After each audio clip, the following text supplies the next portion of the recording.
আমার এই দেহ জমি নাগরাজ খাস করেছে যমরাজ। যেদিন শিওরে বসবে যম সেদিন গলা করবে ঘর ঘর, আপন ব্যক্তি সবাই পর। তাই বলছিলে মন পাখি বলাই দাদার ভাইকে স্মরণ কর। দ্বিজ কৃষ্ণচন্দ্র নরপতি আমায় গাইতে দিলেন অনুমতি। আমি আরম্ভ করুন সহসা, কি জানি মা কেমন হয়, অন্তরেতে লাগে ভয়, একমাত্র গুরু হরিসাধনের যুগল চরণে ভরসা। একবার মায়েরা উলুধ্বনি আর বাবার একবার কৃষ্ণ প্রেমানন্দে হরি হরি বলুন বস।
ও আমার জননী জন্ম ভূমি গো, আমি জন্ম নিয়া বাংলা মাতর কোলে।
আমার মাননীয় বরণীয় পূজনীয়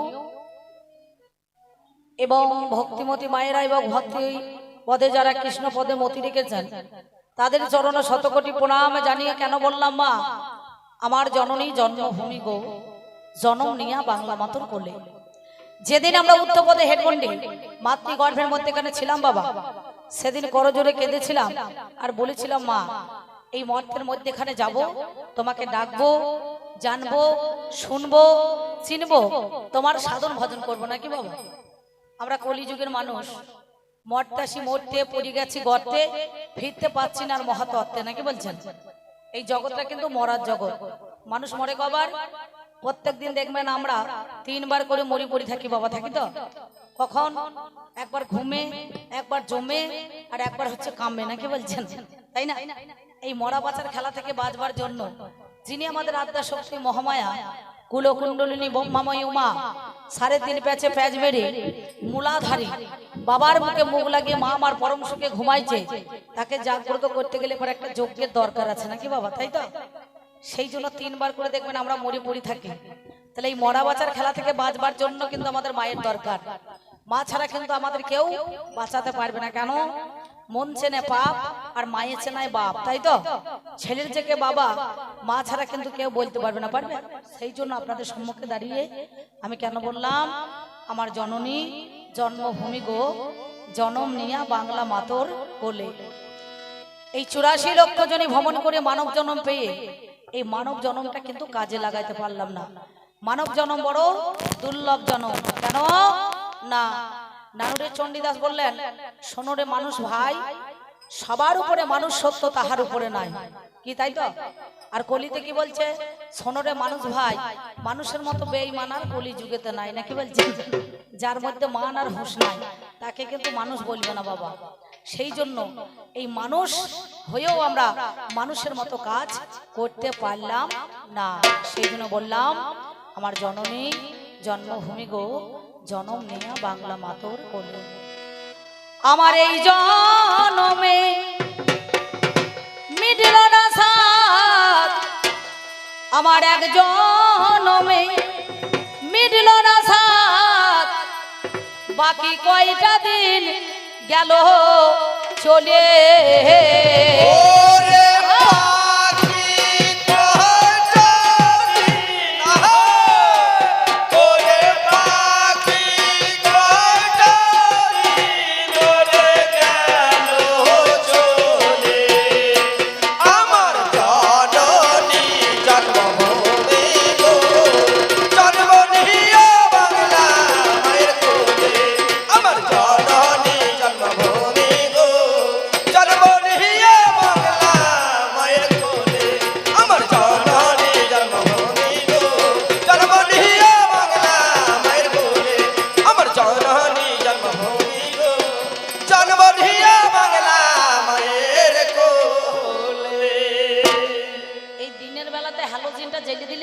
প্রচুর তাপ, বুঝতে পারছেন? একদিনে একটা না রাত জাগা আছে তো 3 দিন, চোখ কর কর করছে। এমনিতেই ধরুন হ্যালোজিন জ্বাললে পরে অসুবিধা, একটু হ্যাঁ অন্ধকার হচ্ছে, বেশ ঠিক আছে থাক, তাহলে ভালো। হ্যাঁ ঠিক আছে ঠিক আছে, সামনে একটু একটু একটু উপর দিকে দিতে হবে ভাই, নাহলে হবে না। সেই জন্য মনে ভাবলাম, আমার মনে ছিল, আমার মনে ছিল বড় আশা, আমি সাধুর সঙ্গে বাঁধব বাসা। আমার মনে ছিল, ওই আমার মনে ছিল বড় আশা, আমি সাধুর সঙ্গে বাঁধব বাসা। কুমতি নারী মা ধরাইল নেশা। কেন বলুন দেখিনি? এত সঙ্গ থাকতে সাধু সঙ্গ করতে বললো কেন? সাধু সঙ্গ করতে বললে কেন মা? হ্যাঁ মা, তোমরা বুঝতে পারছো না? তোমরা যা বুঝছো, কাল থেকে গান বুঝে শামুক বোঝা হয়ে গেছে, বুঝতে পারছো? হ্যাঁ বুঝতে পেরেছি। এরা পা হাত ছড়িয়ে গল্প করছে। আর আমার এই কমিটি দাদারা কেন যে মেয়ে ছেলে বায়না করে আন্না আমি বুঝতে পারি না। মেয়ে ছেলে যেখানে থাকবে গোলমাল সেইখানে লাগবে, বুঝতে পারছেন? সেই জন্য মহাজন বললেন 12 বছর বয়সে সাধুর ঝুলি, তবে বেরোবে একটা বলি, নাকি বাবা? তবে সাধু কিন্তু সৎ হইতে হবে, চরিত্রবান হইতে হবে, তবে কিন্তু সাধু সাথে যাবে, নাকি? আর সাধু তো শুধু হবে না, মালা ঝোলা তিলক নিয়ে লোকের চোখে ধুলো দিয়ে দিনের বেলায় হরি হরি আর রাতের বেলায় খেলো চুরি, তা করলে হবে না, নাকি বলছেন? না, হ্যাঁ তাকে সাধু বলবে না। সাধুর পোশাক যদি গায়ে দিয়ে সাধু হইতো, তাহলে দেশে তো সবাই সাধু হয়ে যেত, নাকি বলছেন? হ্যাঁ, তাহলে মনে মনে ভাবলাম সাধুর সঙ্গে বাসা বাঁধবো, কিন্তু হলো না। আমার মনে ছিল, আমার মনে ছিল বড় আশা, আমি সাধুর সঙ্গে বাঁধবো বাসা। আমার মনে ছিল, ওই আমার মনে ছিল বড় আশা, ওই আমি সাধুর সঙ্গে বাঁধব বাসা। ওইটা কুমতি নারী মা ধরাইল নেশা, ওরে কুমতি নারী মা ধরাইল নেশা, এমন কুপথেতে চলে, আমার কুপথেতে চলে রে, কুপথেতে চলে। আমার জননী জন্মভূমি গো,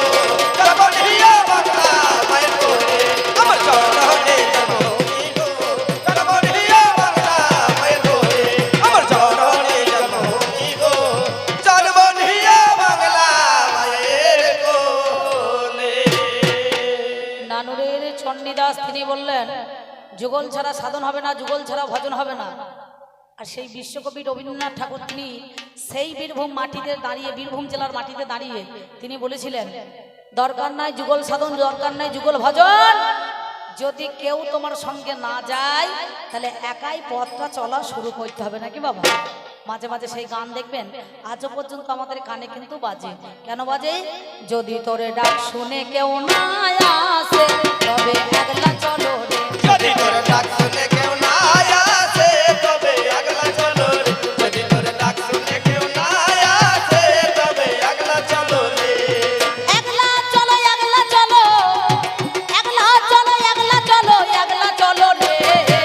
যদি তোর ডাক শুনে কেউ না আসে তবে আগলা চলো রে, যদি তোর ডাক শুনে কেউ না আসে তবে আগলা চলো রে, যদি তোর ডাক শুনে কেউ না আসে তবে আগলা চলো রে। একা কিন্তু আমাদের রাস্তায় যাওয়া হয় না, হয় আমরা সঙ্গে কাউকে নিই। সাধুর সঙ্গে শুধু সাধু যাবে না, সাধু মাও যাবে না, কি বলছেন? সংসার জগতে থাকলে পরে একা হবে না, একটা তীর্থ করতে গেলে পরে মেয়ে ছেলে মানে বউ সঙ্গে করে নিয়ে যেতে হবে না, কি বলছেন? না, কিন্তু যাদের তান্ত্রিক মত তাদের তো মেয়ে ছেলে লাগে না, তারা একাই মালা ঝোলা তিলক নিয়ে শ্মশানে এখানে সেখানে পড়িয়ে থাকে ছাই ভস্য মেখে। তাহলে আমরা কি করি? করি আমরা কত রঙ্গ, আমার কোনোটাই মা হলো না সাঙ্গ। ও দেখো করি আমরা, ও দেখো করি আমরা কত রঙ্গ, ওই আমার কোনোটাই না হলো না সাঙ্গ। সদাই অসৎ পথে সঙ্গ, ওরে সদাই অসৎ পথে সঙ্গ, আমার কামিনী কাঞ্চন মিশে, ওই কামিনী কাঞ্চনে মিশে, কামিনী কাঞ্চনে আমার জননী জন্মভূমি গো, জন্মধিয়া বাংলা মায়ের কোলে, আমার জননী জন্মভূমি গো, জন্মধিয়া বাংলা মায়ের কোলে, জন্মধিয়া বাংলা মায়ের কোলে। যিনি গানখানা লিখেছেন তিনি আমাদের মধ্যে এখানে বেঁচে নাই বাবা। বর্ধমান জেলার ভাতার থানার অন্তর্গত চড়ুই বেলগ্রামে ওনার বাস ছিলেন স্বর্গীয় আমার গুরুদেব হরিসাধন দাস মহাশয়। তিনি মায়ের কাছে বললেন, মা না চাইতে সব কিছু করেছো তুমি দান, শেষের দিনে থাকবো না আমি, সঙ্গে যাবে মধুর হরি নাম, এই হরি নাম যাবে আর আমার প্রাণটাই যাবে, নাকি বলছেন? এ যাওয়ার কিছু আর সঙ্গে আমার নেবেও না আর দেবেও না, আর যাওয়ার কোনো কিছু বাগ নাই। তাই অধম হরি সাধনের, অধম হরি সাধনের এই মিনতি, যেন সুমতি নারীর হই মাপতি। অধম হরি সাধনে, ওই অধম হরি সাধনে এই মিনতি, ভজন সুমতি নারীর হই মাপতি। সেদিন কৃষ্ণ ভজনে করাবে মতি, আমার কৃষ্ণ ভজনে করাবে মতি, ওই দেখ কষ্ট পাশের বাঁধন খুলে, পুরী অষ্টপাশের বাঁধন খুলে, অষ্টপাশের বাঁধন খুলে, আমার জননী জন্মভূমি গো, জন্মধিয়া বাংলা মায়ের কোলে, আমার জননী জন্মভূমি গো, জন্মধিয়া বাংলা মায়ের কোলে, জন্মধিয়া বাংলা মায়ের কোলে, জন্মধিয়া বাংলা মায়ের কোলে। যেন আসি মা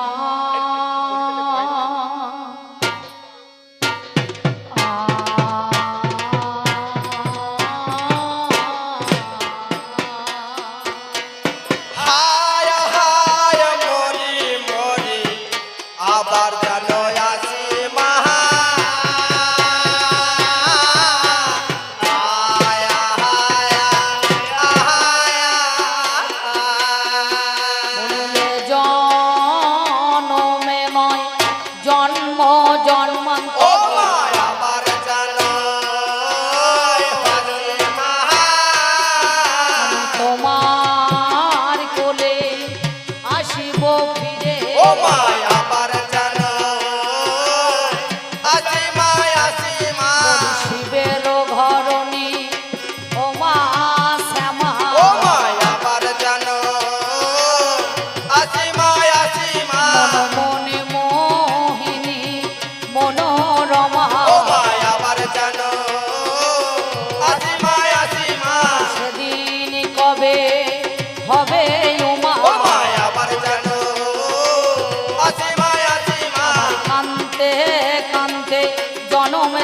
ও মায় আবার জানো আসিমা আসিমা মানব জনম বৃথায় যাবে ও মায় আবার জানো আসিমা আসিমা আয়ু সূর্য ধুলু ধুলু ও মায় আবার জানো আসিমা আসিমা একবার হরি বল হরি বল আবার হরি বল বলে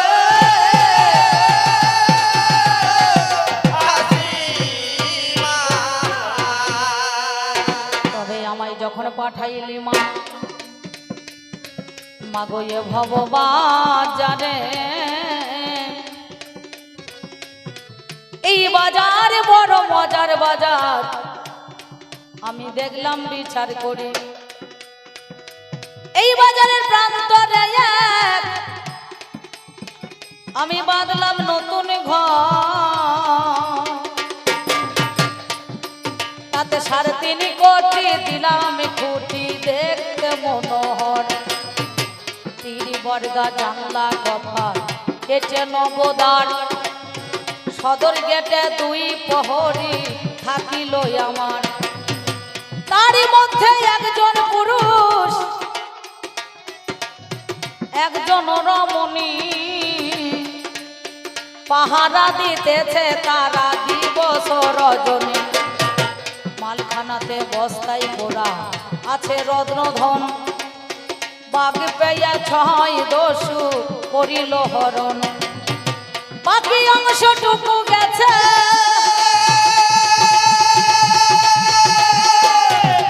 গেছে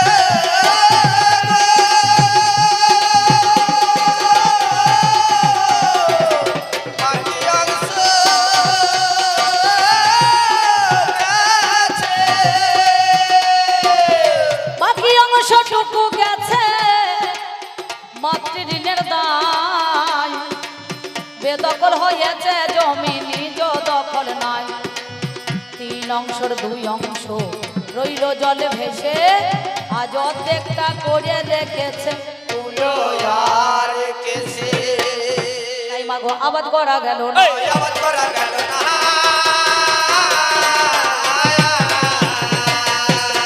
আমার আবাদ করলে ফল তো সোনা এই আবাদ করা গেল না তাই একদিন দেহ ছাড়ি প্রাণ হবে অন্তর্ধান সেদিন সকলে বলিবে মোরা ও গো সকলে বলিবে মরা গো সকলে বলিবে মরা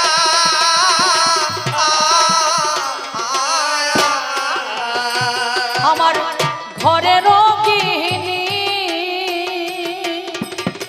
সেই চাঁদ বদনে ঘরের গৃহিণী সেই জন্মদনী আগে দেবে গো গোবর ছড়া গো আগে দেবে গোবর ছড়া